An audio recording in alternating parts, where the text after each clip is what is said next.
I want to go back to the July Talk album in 2016. This was one of the Juno Award winners, which is pretty exciting. You actually recorded to tape for this album. And it makes me, when you mention that, that makes me go back to when I was 18 and I went to school for audio engineering. And we had a project where we had to edit a Weezer song on tape. And it's such a nightmare versus the digital audio workstations working with Pro Tools, where you can try and undo and try and undo and zoom in. And it's beautiful, the technology. Man, tape is difficult. Can you talk about what it's like recording to tape, maybe editing to tape? I'm not sure. So we didn't edit to tape because we only had one tape in total for the whole record, and we had to reuse it for all the songs.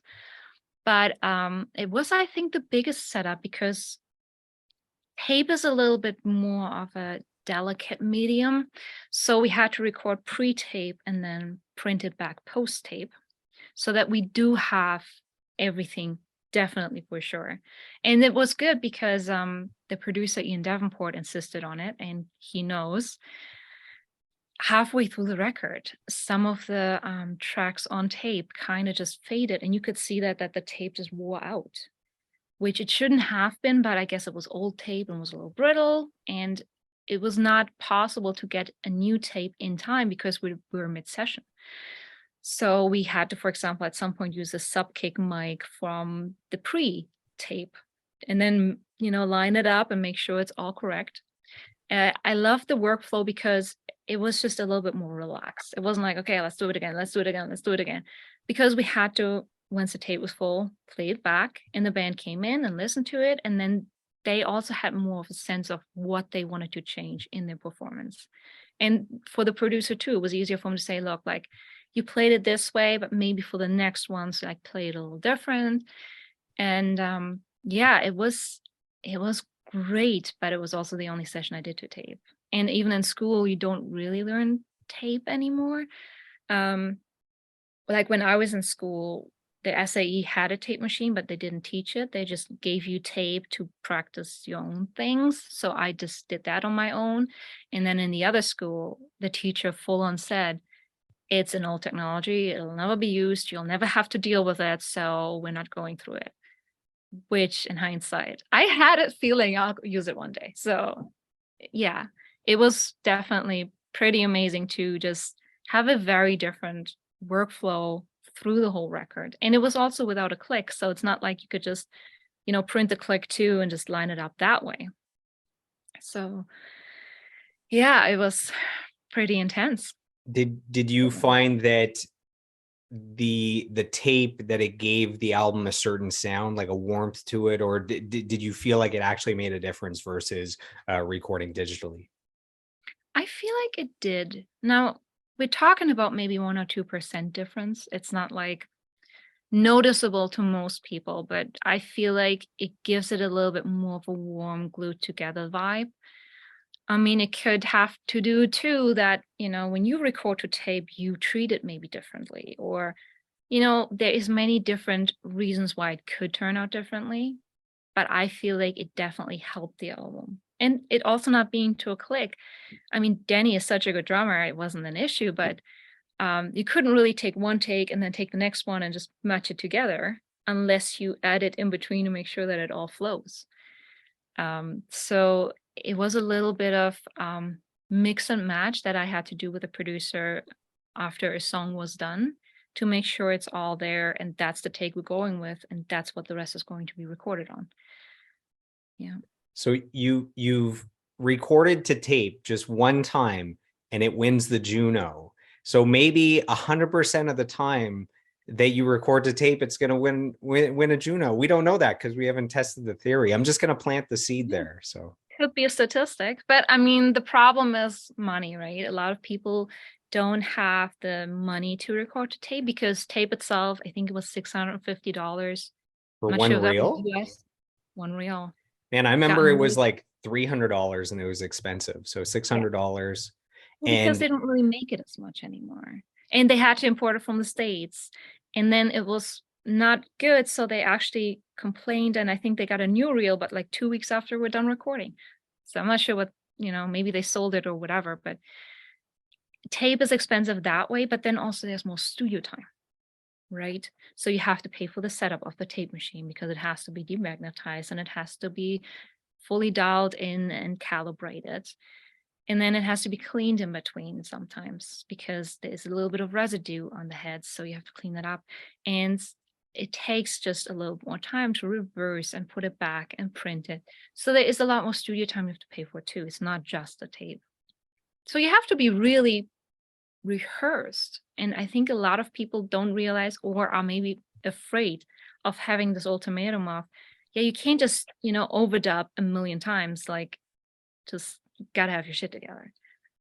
Yeah, it might not just be that they're afraid. They might realize that they couldn't pull it off. Like, you have to be well prepared, but you also have to be like a world-class musician. And all of you, if there's four or more, you guys all have to be great musicians, know it inside out, well prepared, and you have to play perfectly together. So some people probably just aren't capable of pulling that off. Yeah, so there is that whole hurdle for people to come over. And that's why it's been the only session to tape. So I wish there was more because it is a lot of fun. And it's just, there's a certain smell through the tape machine. And I think musicians value it a bit more because they know it's just real on that tape. It's like your music. You can't really see it, but you can see it. Like Pro Tools is just a digital representation of where it's stored, you know. So Yeah, yeah. Some people are still using the analog tape. When I did the interview with David Bottrell, who's won 3 Grammys and worked with Tool and all these other bands, he was saying when he worked with the Smashing Pumpkins, so their album Oceania, they did a lot of stuff to tape, which was different. So they had like a smaller console, they had tape. So to me, it's like a nightmare. Like, I don't know how I would pull that off, but that's why he's the man. And I asked him, like, is that daunting or is that difficult? And to him it was fun, like to have different equipment and to tape, and it changes everything, like you said. So in the studios, every band or musician, they're all different. Some people like recording in the morning, some at night, some all the time. Some people only come in at midnight, and when they get inspiration, they'll record for 4 days straight. July Talk had something very unique that they would do. Do you want to touch on that? They would take a break at the same time every day. yeah, Why is it that? was dinner time. So in the morning, they set up a crock pot in the apartments, which was great because halfway through the afternoon, you smelled it when you were like going down the hallway. You're like, oh yeah, the food is getting ready. You like smelled it already. And then we all took a break at dinner time and just all ate together. And there were times I'm like, oh yeah, I can just stay here and like edit. And they said, no, we all take a break. We all go together into the apartments and we all eat together. And it makes you feel a little bit more part of the project too, because there is times when it is a little bit more separated where producer and band are a unity and then you're just kind of a little bit on the outside making things work. But then there's the times where you're a little bit more included and they were making sure that you definitely are included and you eat together and just have fun. So that was really special. That would add like an extra layer of um I don't know, closeness. That would add something to the recording sessions, that like we're all a team, we're all a family, we're all working towards one common goal. It also just makes more fun working with those kind of people, right? Because then you feel appreciated. And it's not like, okay, well, you could have been any other engineer. Like, no, they wanted you as a person to be part of this. And it's it's just more fun to work on those kind of sessions because then it doesn't really feel like work, to be honest.